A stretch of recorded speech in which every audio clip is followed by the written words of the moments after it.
Hey everyone, it's Noah Barnett, the founder of Purple Shadow Gaming, and we are back for another episode of Season 2.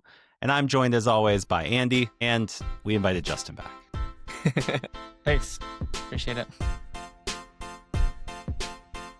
Justin, how was your week in Lorcana? Like, I know we talked last week about kind of Season 1 and the memories we had, and this week, and then also like kind of like predicting Season 2 and like what that was going to feel like and how changes are going to be. But what has happened in your testing or kind of like your Lorcana world since we recorded last week? I really like purple. No Blurple way. and right? Who figured? And Purple Steel. They're my favorite decks right now. Just a little bit worried about Amber Steel. I haven't been getting many matchups to play against on Amber against Amber Steel, so I'm not sure. Obviously, the high rolls are very good, super good. But if they miss their draw, could be a concern. But I'm not sure. I'm not sure about how that's going to feel. It doesn't feel real promising to play Blurple right now, so that's why I'm eyeing the Purple Steel. So those are my two kind of options if I were to go to a big event right now. Okay. Yeah. Purple's definitely, I don't know, like the favorite child right now. I feel like Sapphire was the favorite child for a long time, and now I think it's clearly Amethyst. Even all the Fabled materials have like Amethyst cards. Like we're going to show one of the like branded screens, and it literally has Elsa sitting in the front, and they're like, this is not the best card, we promise. You know? Andy, what's your thoughts? What's changed? What have you learned in the last week as it relates to competitive play in Season 2? The one thing I learned is everyone's going to be on steel. It's going to be purple steel, amber steel, blue steel. I've seen red steel, which I like. I mean, I love good steel matchups, and I love that other decks are getting that support, like red steel, blue steel coming back, because I know it was kind of suppressed after Hiram got banned. Some of the blue steel decks just kind of fizzled away. So I'm glad to see them back and have a different style of deck. And it's pretty.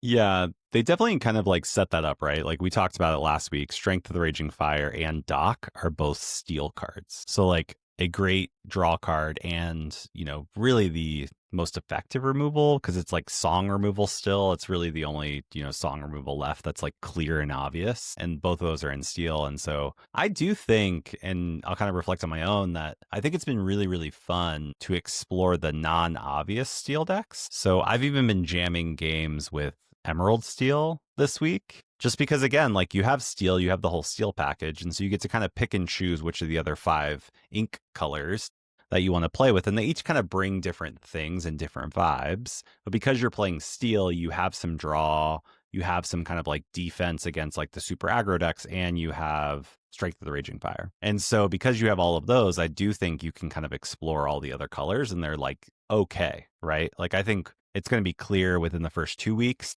of which steel pairings are supreme, and I don't think it's going to be of any surprise to anybody. Yet I'm very curious to see how the other steel variations kind of continue to show up. So I've been really excited to play Emerald Steel, actually. I've been playing Sapphire Steel. I love shifting Jasmine onto, and that's all I'll say. It's pretty fun. And yeah, it's just been really interesting to rediscover cards that I haven't really thought about either. Like, I don't know about you, but I wish my filter history on Dreamborn was like indexable that we could share in the comments, because like I think my search criteria in Dreamborn has been wild. Like it's like, okay, legality equals 2, this color, okay, I need like a 5-drop that like quests for at least 2. Like, what are my options here? Okay, now I need it to be inkable. Is there any pirate allies? Like, are we? Can we have the dual character? You know, I'm just like looking for all of these different synergies, and it's just been really great. So, have you guys searched Dreamborn with any like creative filters that you would be willing to admit? One of the ones I immediately looked at once Lilo was announced was the alien. I just wanted to see all the aliens I can match with her and then pair it with the right color. So that was cool to look at. Yeah. Do you have a favorite alien? There's not many, but do you have a favorite one that you found? I don't. I like Stitch. I think that was the The 3/4 Stitch. Yeah. Yeah. The 4 cost, I think. And then when you banish a character, you draw a card. It's kind of hard to get 4 of each card to come together with Lilo, but it's nice if you can get it to come off. Yeah. Is the blue Stitch also an alien? I guess all Stitches are I think so. aliens. I think he's would an assume alien. so. The one that ramps the opponent. Yeah, the one that ramps your opponent if it's in the discard. Yeah, I believe it's an interesting. alien. Yeah, it would make sense. I think like it's what is it? Mr. Arrows is an alien Ooh, yeah. randomly, and then Pleakley. Like it makes sense when I think about it, but I just never like actually read the characteristics Mhm. section of my cards because it didn't matter Yeah, in season 1. Really, like I don't. it really didn't. I don't think Like, I don't think there's there's- much synergy besides like Mines. mine. Yeah, The knights. the Mines. knights. That's fair. That's fair. Thank you, Mines. DeCandio, for making that happen. Yep. Makes sense. He was like, I'm really into the story. We should make mines popular. As part of his job interview. So just a note, this is not a jab at DeCandio. I actually really appreciate DeCandio. So I just want to shout out. I'm really glad you found your way to Ravensburger. And maybe you can fix some things that are going on there. But yeah, so really dwarves, or not dwarves, but like the knight characteristic.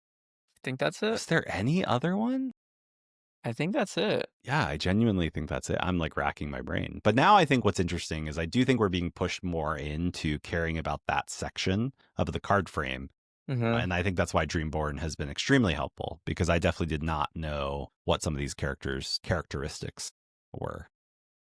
Yeah, and it also makes you wonder, like, you know, the 2-cost Jasmine that you shift, that finds an ally. You want her to be an ally, and you're like, wait, why is she not an ally? She's finding you allies. I only wish if Jasmine Is she a was knight? also an ally. I feel like she's She is- supposed to be a knight. No, She's like No, wearing like she's- knight garb. it looks like it. I think she's a hero princess. So we're not going to get into this yet, but I do think this is really interesting. We're talking about Jasmine. Jasmine finds allies, and like there's actually a lot of really fun and creative allies, like the Smee 2-drop as an Mhm. ally, the 3-cost Genie as an ally, Pluto on 4 as an ally. We got Tinkerbell who's an ally. Like you got some really, really solid allies. Even the Cluck thing, the dual Pleakley is an color. ally too. It's nice finding Pleakley and then using it on Jasmine to ink twice. Yeah. Do you know who else is an ally? Doc. Oh yeah, Doc. One of the best cards right now. Yeah, so there's just like incredible amounts of allies. But then when you start building the deck, you're like, why did Jasmine not search for heroes? Like, you're like, can you Scar. not? Coach Like- Scar was an ally. Oh my gosh. I wish so many things. I wish every allies, heroes, etc. was similar to, what is it in Magic? There's like a characteristic that is actually like 5 or 6 characteristics like embedded into one. And so it's like if there are any of these characteristics, it's like mercenaries, pirates, Mm-hmm.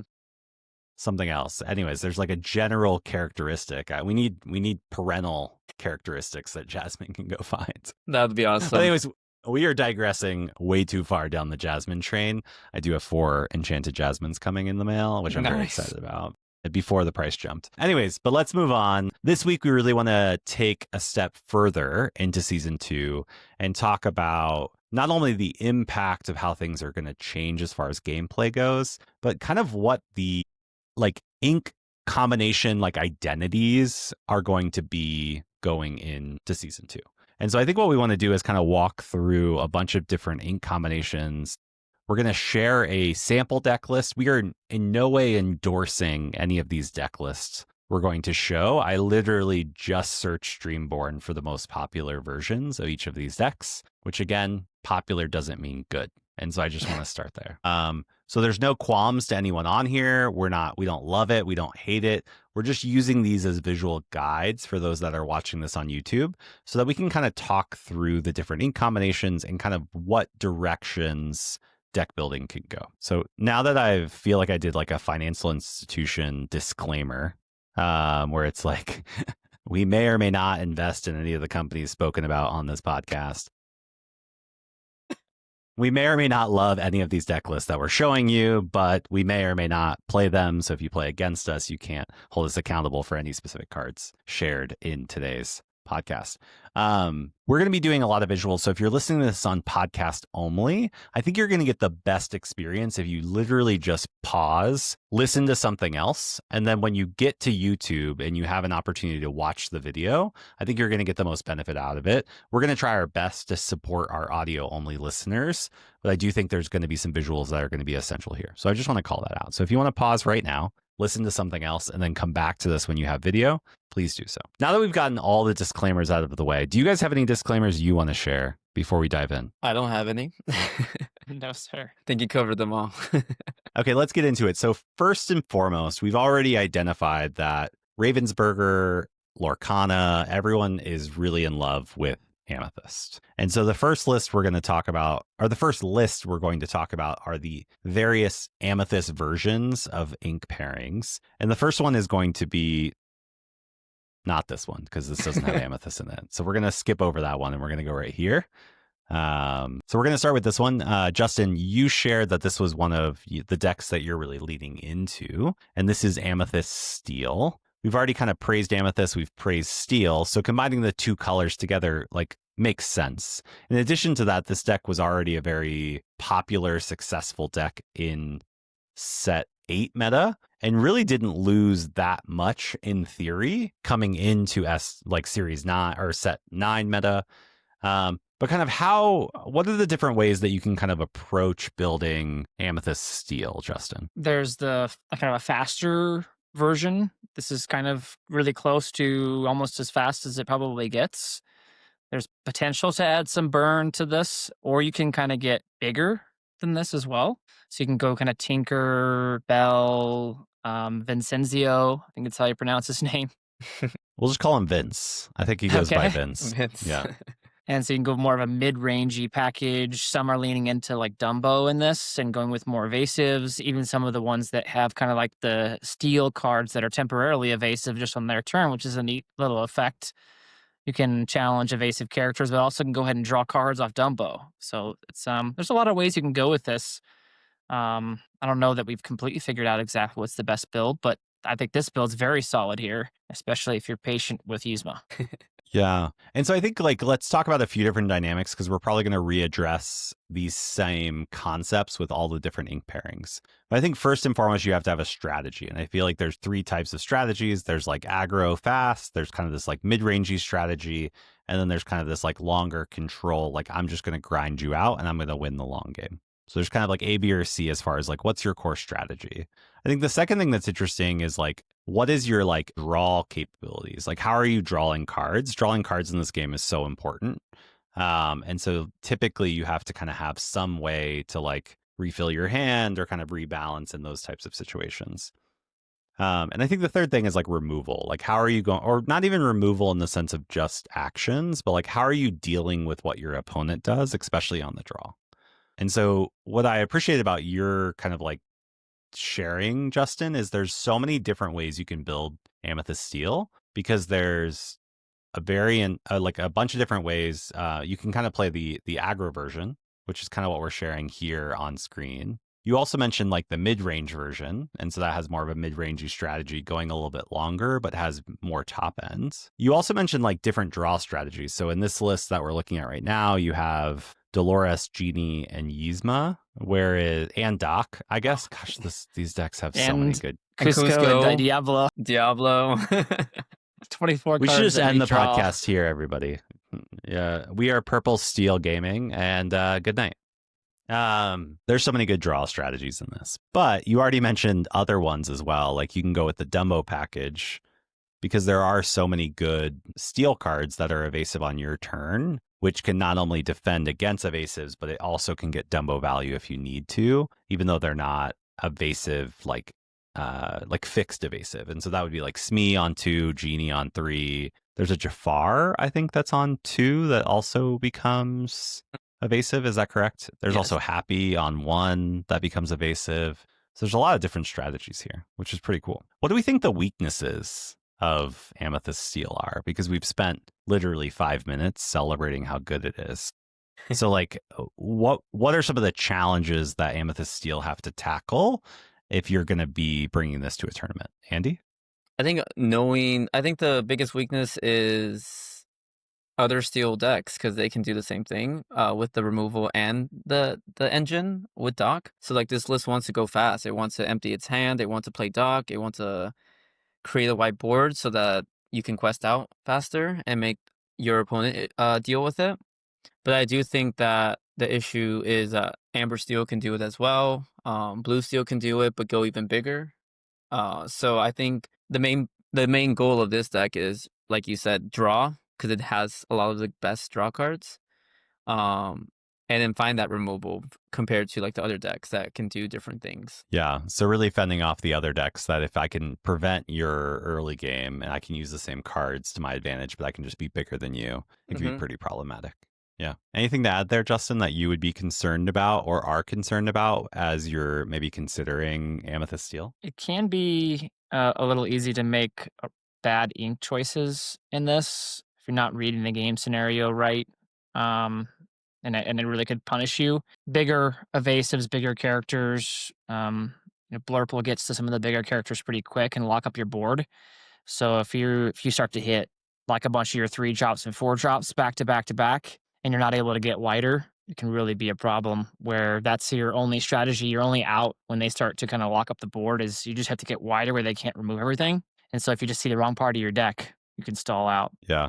I think what we've seen, and we talked about this a lot in episode 1. So if you didn't get to listen to episode 1, where we talk about season 2 and the differences, definitely go back and listen to that, because we do talk about how I think every decision matters. Altering matters, your ink decisions matter. Like when you don't ink versus holding back, when you quest or don't quest. This happened to me and Luke the other day when we were both playing a single deck against other opponents, so we could talk through it. And we basically played against Amber Steel, and we played turn 1 Diablo, pass. They played Daisy. We basically then untap, we played Diablo. We didn't have a second 1-drop, but then we just pass, which is such an awkward thing to do. And I don't know if it was right or not, but basically, normally, like, you play Diablo on board and you just start questing. But in our case, we were like, well, we don't want to quest with Diablo on turn 2 because like Daisy can easily take it out. Also, we would rather draw, like we're going to draw a card off Daisy most likely anyways, because we only play 4 actions in our deck. So I'd rather actually let them quest into us and save my Diablo for strength and for Lilo later. And it was just like a weird decision of like, wait, I just need to have restraint and I just kind of need to sit here. So we literally didn't quest with the Diablos ever. We got strength value and then Lilo value and then took out their whole board, and then we won the game over the long haul. But it was just a really interesting discipline that you're highlighting here, Justin. Okay, let's move on. We've talked about Purple Steel Gaming enough on this podcast already. Let's talk about another Amethyst deck. Justin, you kind of discussed this. I think if any deck is being hyped right now, it's Blurple, given that Amethyst has, like, outside of Amber Steel, I think Blurple is like the thing that I've at least heard the most conversation about. And that's not even just like in isolated communities or even, with us as a Purple Shadow gaming team, like just out in the universe, it's like Blurple is so good. It only got more tools. It didn't really lose anything. This deck is insane. And so it's clearly going to be a contender in week 1, month 1, and probably the whole 72 days or 73 days or something that we're going to be playing Fabled set 9 meta. But like, what makes this deck strong? What are the different ways you can look at this deck? And again, what are the different strategies you can take across those 3 vectors? Like, what's the strategy? What's the draw engine? What's the defense engine? Andy? So the 2 colors, blue is one of it's all about ramp. It has some good removal cards as well. But the main cards for this deck is ramp. So comparing this to every other purple deck, we can do what other purple decks are doing, but faster. And then with the purple cards that we can get to on the top end, like Belle and Elsa, and like Iago turn 3, we can get those cards to turn earlier, so we can start controlling the board. I think you made a good point about saying that a lot of the cards stayed since set 8.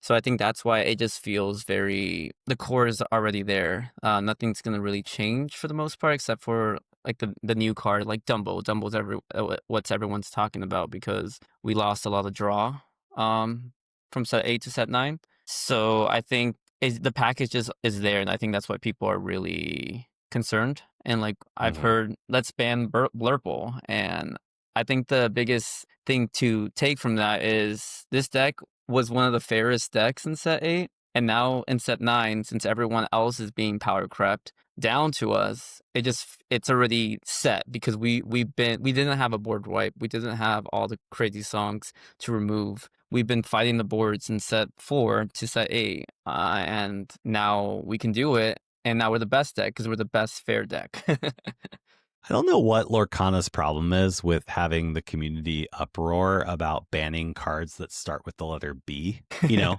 it's like ban Bucky, and maybe it's an alliteration thing. We got a bunch of consultants playing Lorcana or something, Probably. where they're like ban Bucky, ban the bird, and now they're like ban Blurple. I think we're just like looking for another B word, you know.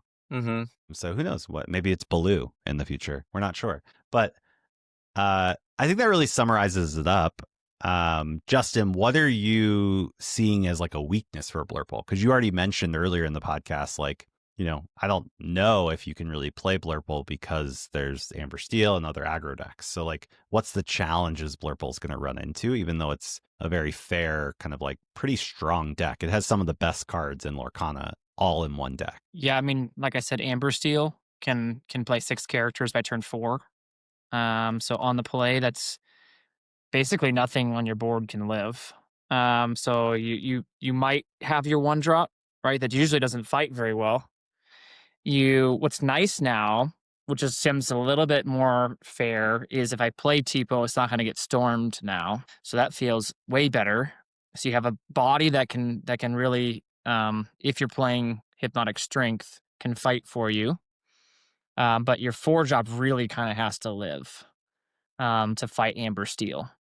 It feels like it's really, if they hit your 4-drop, it's pretty much over. So that's, I think, where your biggest weakness is. Because they've got 6 wide. You've got a little Diablo on board in this case here, which is doing nothing, right? So, but if you see any other deck, this is going to draw a lot of cards. It's using the all is found and your ramp to like get extra ink to be able to have the extra ink to play Finders Keepers and play the extra cards. But yeah, the weakness I think is the really fast decks. Yeah, it's definitely a challenge, and I think that's something we're going to have to address no matter which of these decks you pursue.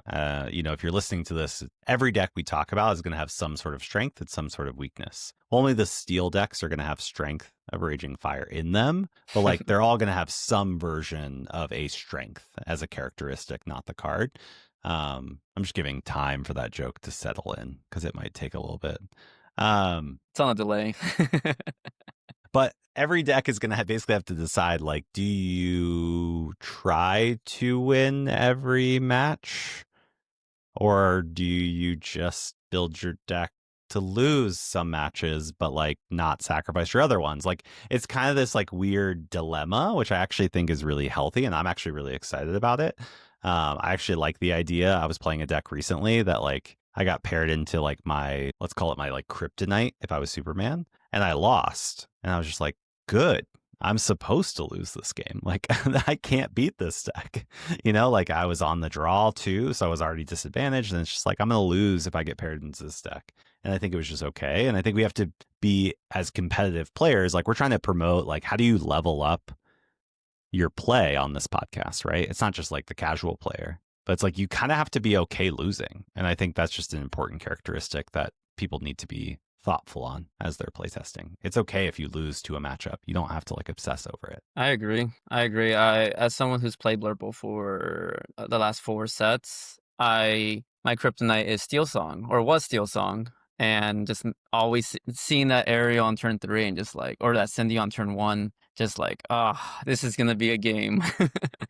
But like you said, sometimes you have a bad matchup, and Blurples, if I was bad against Amber Steel, I just made my Ruby Sapphire, my Green Purple, every other matchup better, and just throw that one away and hope that either they brick with 4 whole new worlds, because it's all about luck, right? This game. So sometimes it can swing your way. They might not find all the songs, and all 20 songs could be at the bottom of their deck, you know? Unlikely, but it's possible. So yeah, just planning like that as a competitor, just dodge my matchup or hope that they brick.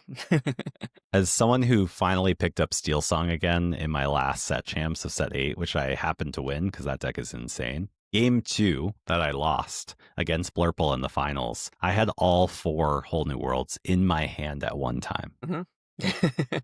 So it happened. It can happen, right? You know? And then game 3, I like whole new world into whole new world, whole new world into whole new world, right? Like, or they can just be evenly spaced out about 8 to 10 cards, and you're just like, I can't lose this game, right? Like, No. definitely is a high roll. I'm actually really sad that Whole New World is gone because I love that card. But speaking of Amber Steel, it's still a challenge for Blurple.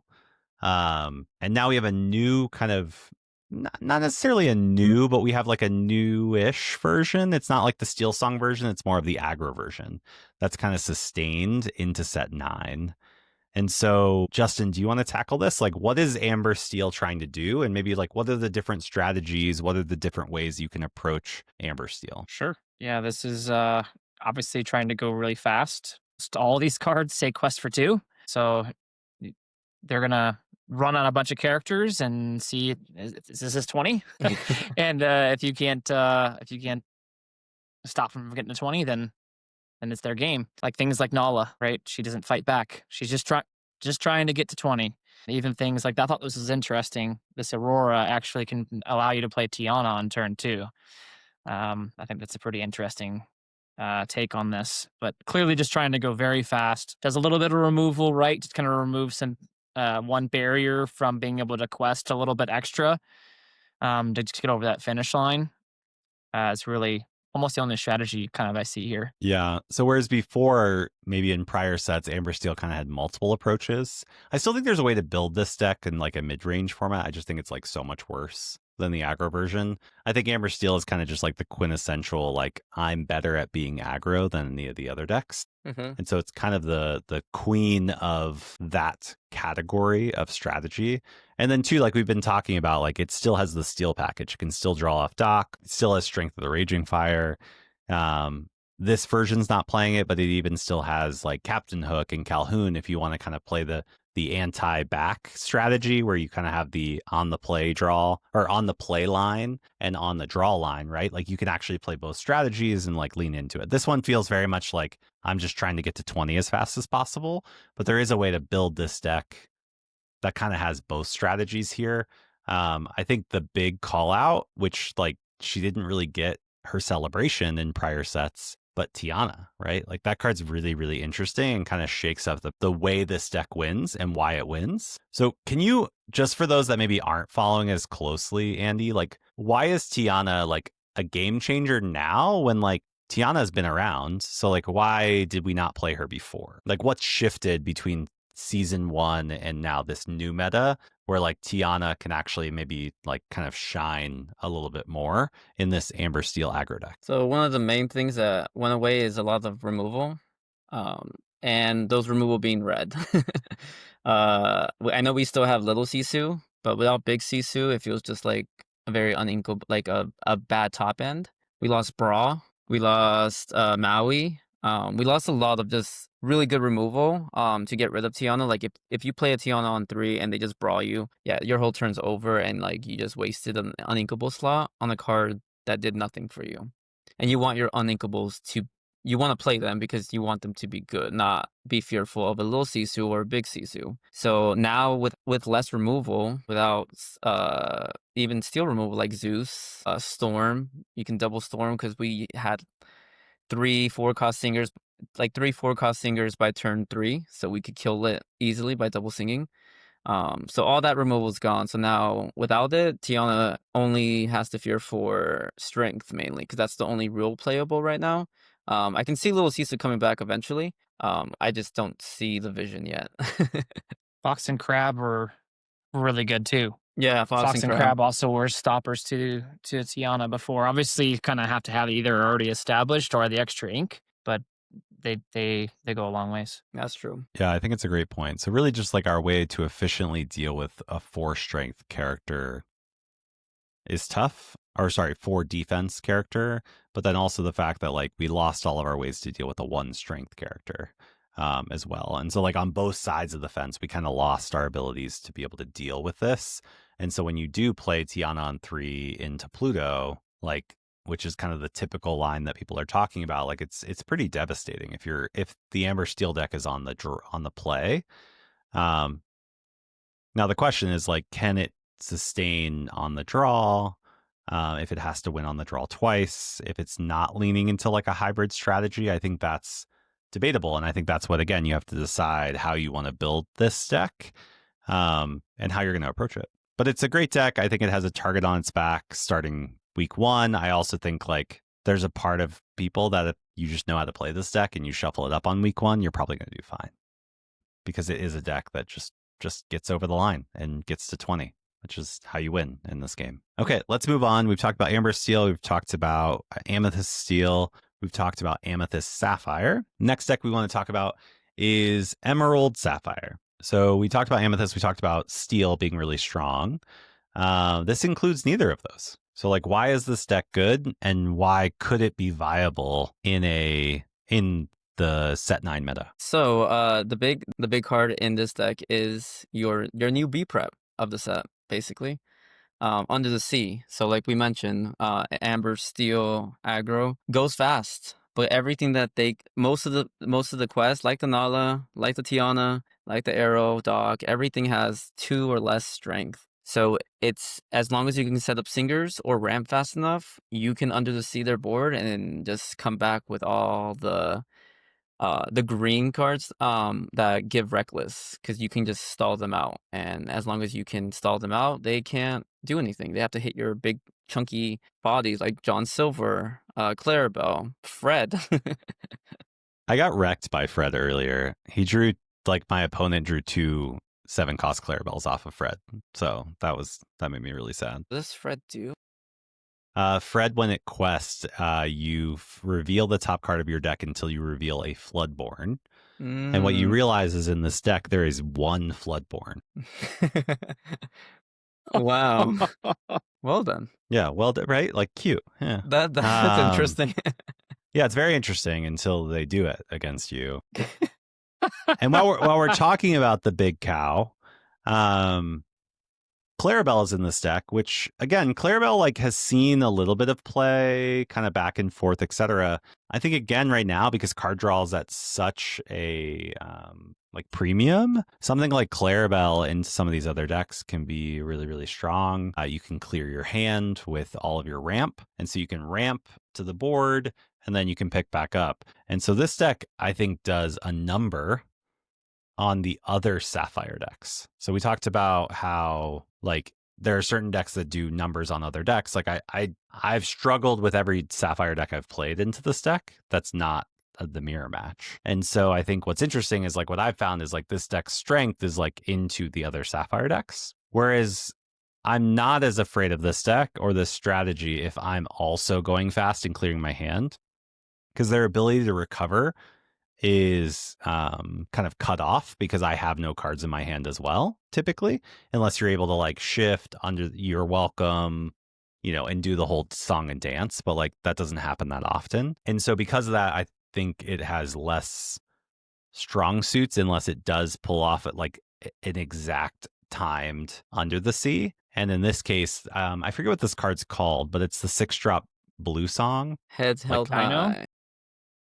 Heads held high, which basically gives -3. So it has a Kita effect just for your opponent's characters. And so if you're singing 2 songs and clearing my board, like, okay, you deserve to win that game. But like, it's very difficult to be able to do that. And it doesn't happen as often as you would think it should. And so the aggro decks, I think, kind of run into this deck a little bit to like clean it up. It's still a great deck. I think it's really strong.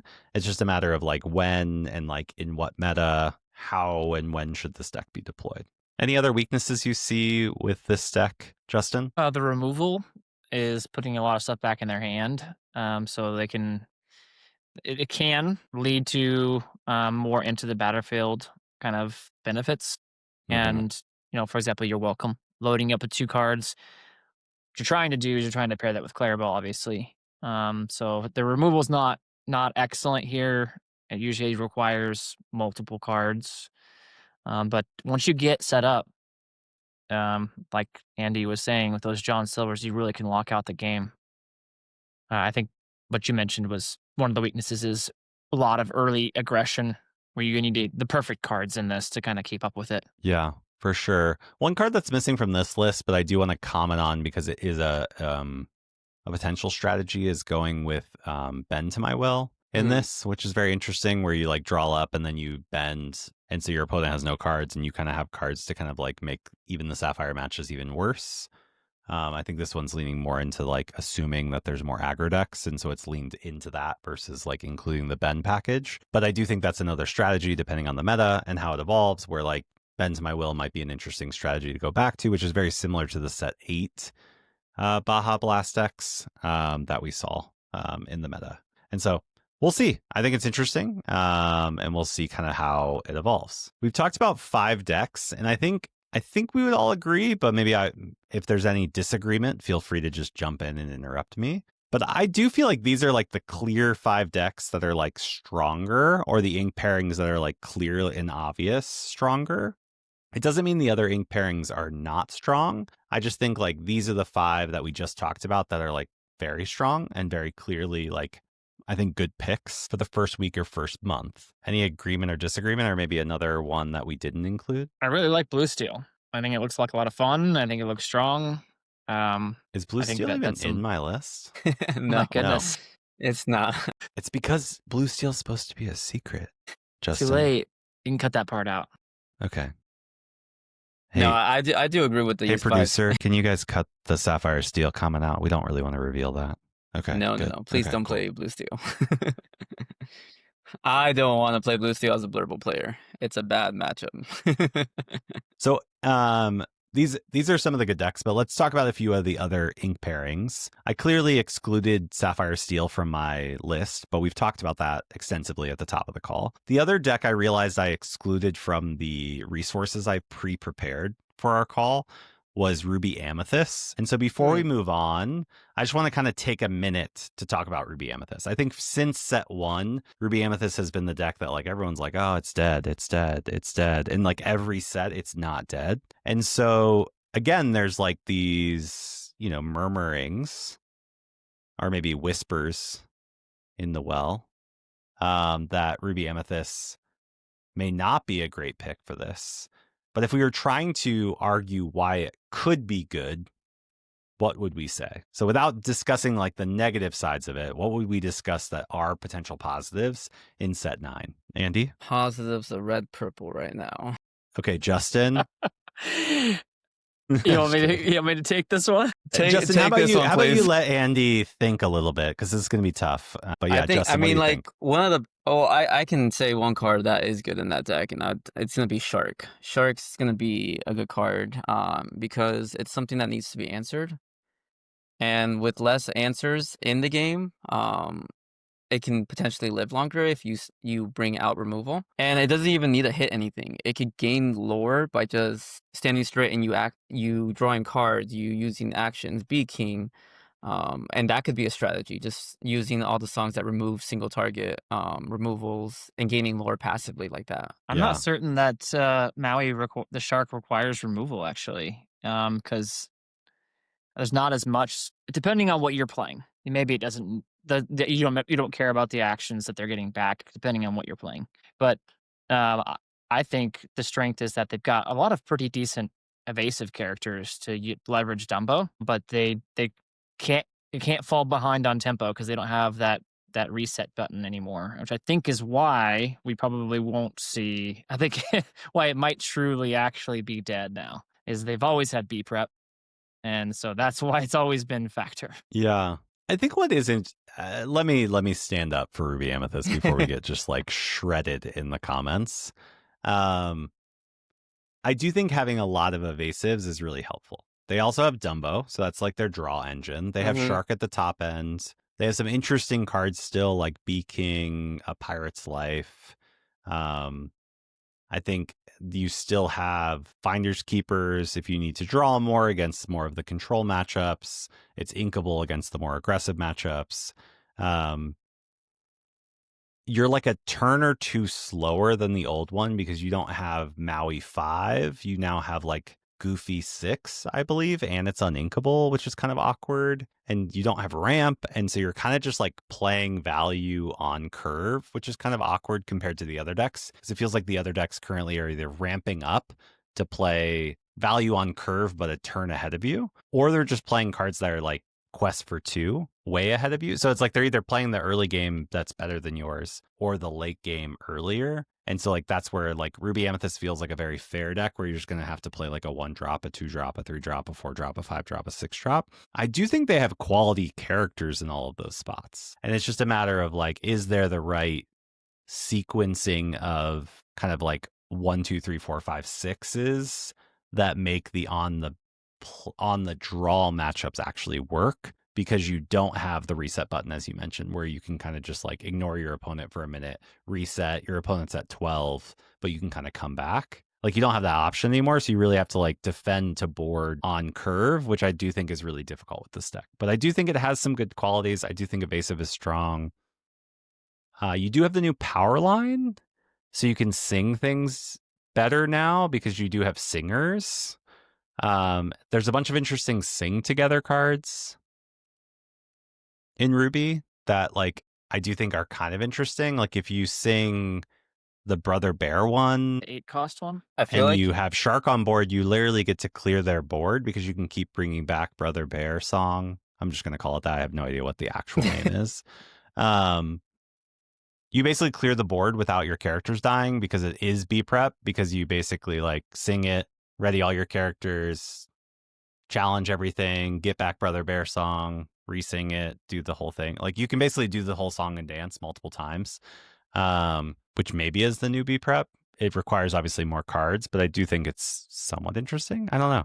There's something there. Yeah, I hadn't thought about that combo. So I think I buy into a little bit more what Andy was saying. Like the shark probably does need to be removed if they're playing Nothing We Won't Do. Nothing We we won't do. Also known as Brother Bear song.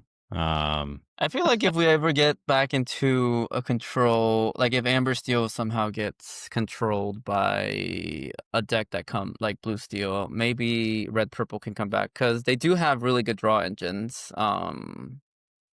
I feel like they're just like they're the old Blurple. They have no AoE like we didn't, but we had ramp. Now they don't have ramp, but they still have the Elsa. They have the Bell. They can do efficient trades. It's just a turn later because they can't ramp. So I mean, like, and they don't have Hades. They have Dragon, which costs 2 more.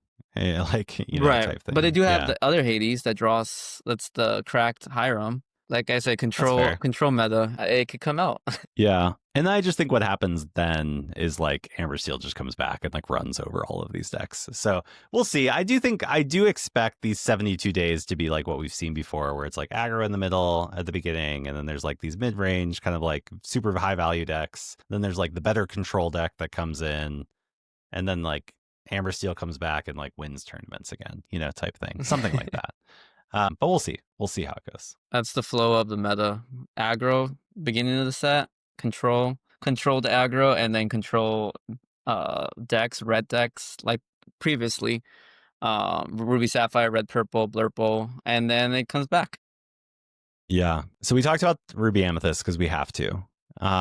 Let's talk about a few other decks quickly. We're going to do the lightning round because we're not going to spend enough time because people have already been listening to us yap for 48 minutes. Ish, depending on how much they cut, especially that part about Sapphire Steel. Sapphire Steel beats Blurple, so you should only play Sapphire Steel if the meta is full of Blurple. Is that how it works? This is hypnosis. Only play Sapphire Steel if your meta is filled with Blurple. I'm just trying to get people to. You just have to hit the nuts, like the Diablo nuts. Yeah, every game. Yeah. I think I did that against you the other day, and yeah, I shifted Jasmine on 2, and I think Jasmine survived the entire game and drew me 7 cards. Yep. But we digress. Okay.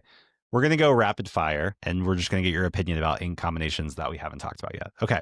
Amethyst Emerald. Justin. Good, bad, ugly on Amethyst Emerald. Okay. Fun, evasive, draw cards, try and win quick. Why would you play this deck? Like, if you had to, like, why would you pick up this deck? Because you get to keep questing and not have to worry about what they're doing on the ground. You just go above them. I'm going to fly in the air and make you try and deal with all of my guys that you can't challenge. So it's really going to tax your removal. So Andy, before you go, there's a few things I like about this deck. Because I like things about Emerald, and I think pairing it with Amethyst could be interesting, is I really like Go-Go as a card. I think Go-Go can actually like win you games, especially in a meta where like people are not necessarily like fully thinking about Go-Go all the time, where I think like Go-Go can throw you off. Now, again, if you're playing against only good players, like they'll remember and like they'll try not to give you value. But I do feel like it's similar to like why Bell is really good right now. Whereas like there's just damage counters like sitting on the board at some point. Like you just can't like fully prevent it all the time unless you're already winning. So I think Go-Go is really interesting. And there's a lot of big defense characters where they can rack up 3, 4, 5 damage counters where you can just like gain 5 lore all of a sudden, which is pretty cool. The second thing I would say about this deck is like I would actually want to move more into the discard package. And again, this would maybe mean like post Amber Steel, Rain, where like we're kind of in these like Sapphire decks that are deploying their resources early, and I can like kind of do what the set 8 green purple deck did, where I kind of like discard you and like remove your resources. So I would want to play like Sudden Chill, maybe Chip, maybe consider playing Max Goof to get back actions. Not the big one, but the 3 costs that you pay 1 to get back an action or back a song, maybe. I think it's just a song. And I'd probably play like Mother's Knows Best. So anyways, I don't know if it's the right deck for the discard, but I do like Go-Go, and I do like the opportunity that this deck could potentially be a discard deck, especially on the draw. I do like what you said about Go-Go. I think it's such a broken card. I think there's so many damage counters because we got rid of Popsicle, we got rid of Bounce, and we got rid of Rapunzel. So without those 3, the damage counters are just staying. Rapunzel used to heal to draw. We used to protect our characters by bouncing. We used to heal Popsicles, use Popsicles to do efficient trades, and then recur them. So all those cards are gone. I think I would build this list to be more aggressive. I don't think you need the guard to fight. I think you need more like Palace Guard, something that can live longer so that you can quest more. Maybe the 2 questers like the Bonsai, Prince Philip, that's warded so that you can like guarantee 2 lore. There's no B prep anymore, so that things should live with ward. So yeah, just going more the aggro route, not the fighting route. There's also the 2-drop. I think it's only a 1/1. I think it only really has, it's a 1/1 quest for 2 that you can play for 4 and make them discard. So it's like Chip on 4. That quest for 2. Honey Lemon? Honey Lemon. I think that card's interesting. Obviously, it's only a 1/1. Doesn't really have anything going else going on for it. But I think there's some interesting things here. I agree that maybe going more aggressive might be interesting. My only recommendation is that you should pull the lever package, because I don't think that's good. I don't think it's good either. It's too hard to like get it in the discard without taking a turn off. Totally. I think it's really bad. And I think we should abandon it if you're building this deck. Okay, cool. Let's move on. Ruby Steel. Andy, Ruby Steel. What does Ruby Steel have going for it? It has a lot of the steel cards that we talked about in the beginning, but it also has a lot of good challenging synergies. The Lilo is nice because you can like double hit with a Calhoun and kill some weenies. Gain 2 lore at the same time. Same with Shark. They have to respect it. What else? I think it just has good fighters. You have B prep with Brother Bear and Shark. Yeah, I don't know about that. I don't know about that card, but yeah, Mulan, Shark. I think those are great fighters. It makes them have to respect turning sideways. I would probably play more than 2. This one has 2, but yeah, just fighting the board like we talked about. We're going into a challenge meta, so why not play Red Steel that has Mushu as well? That gets the resist, the lore. Maybe that's a win con. If they turn sideways, is there a card that can exert all the characters so you can win with Mushu on board? I think so. What card is that? Not in these colors. Not in these colors, right? No, it's in the other one. It's in purple. It's purple and steel. Or Amethyst Steel, 6 costs. to be correct. You have One Last Hope, though. And I think that card's really interesting. And I think that's going to break some board states. One Last Hope? One Last Hope basically allows, it's like Arthur, but on a action or on a song. So it basically gives a hero character the ability, it gives +2 resist. And then if it's a hero, it can challenge readied characters. So I think it throws you off where if like you're kind of trying to avoid and like balance the whole shark game, and then they can kind of like One Last Hope you and navigate that. I don't know. We'll see. We'll see how this fleshes out. I do like the idea of this deck. I do think like having Mulan is really interesting. I think having Shark, I think having Lilo, and then also just having all the steel cards. you can just play the full steel package. Mhm. Captain Hooks, Calhoun's, Docks, Strengths. Like, it's pretty powerful. So you also have Beyond the Horizon, which is like the new Whole New World, but not really. Yeah, kind of. Yeah, I can see that. Powerline can make you do some like really interesting things if you end up singing multiple songs and kind of like comboing out a little bit if you have the right combination of cards. This will always be in our meta because like the whole power line 6-cost power line, singing 2 songs seems like just too much fun to do. So I think people are always going to be chasing that high. And they always want to do this. And so it looks like a lot of fun, even if this isn't great. It's very much feels like the new Steel song. You got a 2-cost singer 4, right? Mhm. 2-cost singer 4. Shift options. The aerial is really interesting. Yeah, I think that was Giving- pretty cool. Give anything you want evasive. Deal This with all looks the fun. purple decks. Yeah. I think if you love Amethyst Steel Song, like this deck might be your new home. It also has a fox, right? The red 3-drop that if you sung a song, it has rush. Yeah, it's a 4/3 inkable. Yep. And that's the power line, the 3-drop power line that can also then be shifted on. Nice. And I think that's part of why maybe B King obviously opponent gets to choose, but I think it's maybe why B King hasn't been liked as much for this entire Lorcana history, because we didn't have a good way to sing it before. You didn't want to sing it with Genie. You want to be questing with Genie, but like what 4-cost character, I guess Rabbit, but you gotta have the bounce. So, but here, the power line, your 2-cost character is singing this a turn early. So maybe that's just starting to make this card a little more attractive. Yeah, definitely. I think one thing that's hard about if I'm looking at the stats right, is the power line 2-drop is a 3/2, which basically means as soon as you sing, that card is dead, like in the current meta.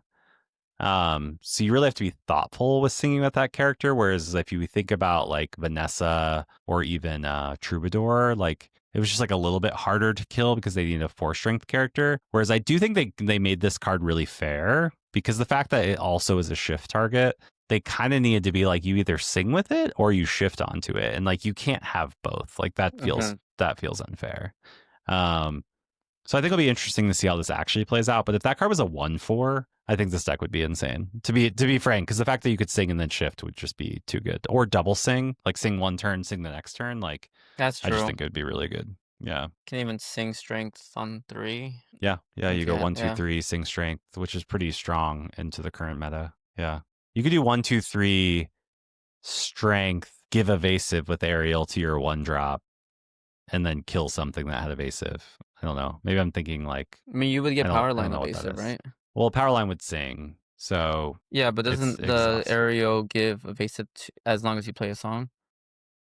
For the whole till the next turn, or is it just the current I think turn? so. I could be wrong. I don't play red. Next turn. Wow. Okay. You protect Okay, it. Okay. Now we're seeing something. I like We're it. I like cooking. it. We're cooking. We're cooking. We figured it out. The whole meta. Right here. You need You heard it 4. here first. You need 4 of the new enchanted aerials. That art is beautiful. And power lines. You're not allowed to And use the power lines. basic ones. Yeah. Yeah. It's real fun. And then you have to use enchanted Lilos as well. Ooh, I love that. I like that one. And epic One Last Hopes. And promo Strength of the Raging Fires. And epic power D23 lines. Captain Hooks. Yeah, D23 Captain Hooks, epic power lines. I think we got them all. I think. No, the epic B King, undisputed. B King is also an epic. I forgot about that one. Let's keep going. I wish Doc was an epic. That would have been amazing. Another song deck really quickly. Green red, kind of similar strategies as the other deck, where it's like, okay, we have this power line shark nonsense. We haven't talked about Max. What's your all's take on Max? There's 2 Maxes. I actually like the 3-drop Max, but the 6-cost Max is interesting. 3 cost is the one that you can pay 1 return, right? Return a song, and then the 6-drop is every time at quest you can play a song that costs 4 or less from your discard for free. Oh, then it has an Ursula effect. Go to the bottom. Oh, okay. But that means you can sing Mother's Knows Best, You're Welcome, Be King. That's actually it in this. You can do Stand Up is the new song. Oh yeah. Stand out. Stand out. It gives evasive and +3 for the whole turn, which is actually really strong. I played it earlier today in my Emerald deck, and I was like, oh, this card's actually way better than I thought it was. I think we need better songs in this color combo. Yeah, I would make, again, maybe I'm just like looking for the discard deck. I would make this into a discard deck because you have the you have the green, red, the emerald, ruby +2 discard a card action, which I think is insane. That's pretty good. Okay, let's go to the next deck. This will be the last deck. Actually, we have 2 decks to talk about, which is Ruby Sapphire. Oh, Ruby Sapphire. Okay, next deck. It's Ruby dead. Amber Racers. What's your thought on Ruby Amber Racers? Because we had nothing to say about Ruby Sapphire, even though I'm a Ruby Sapphire enjoyer. I just don't think it's a real deck right now. I hope it is, and I hope I get proven wrong, but it doesn't feel good. So we'll see. Racers. I like the racer deck. It's a really nice curve on the play. I think I mentioned this before, but the biggest weakness is it's on the draw. So if you just win all your dice rolls and like practice really hard, and you win all of your dice rolls in 9 rounds or 10 rounds or whatever rounds you need, you probably can go 9-0 with this deck. It's really strong. I think the synergies are amazing. I like how they all play off each other. And I love the racer theme, the 2-colored what's it called, the character story, behind it. So it'd be fun to play. I think I'd pick it up here and there. Yeah. What I'll do is I'll add to that and say I think all of the, we were joking at the beginning that characteristics matter, like allies or heroes.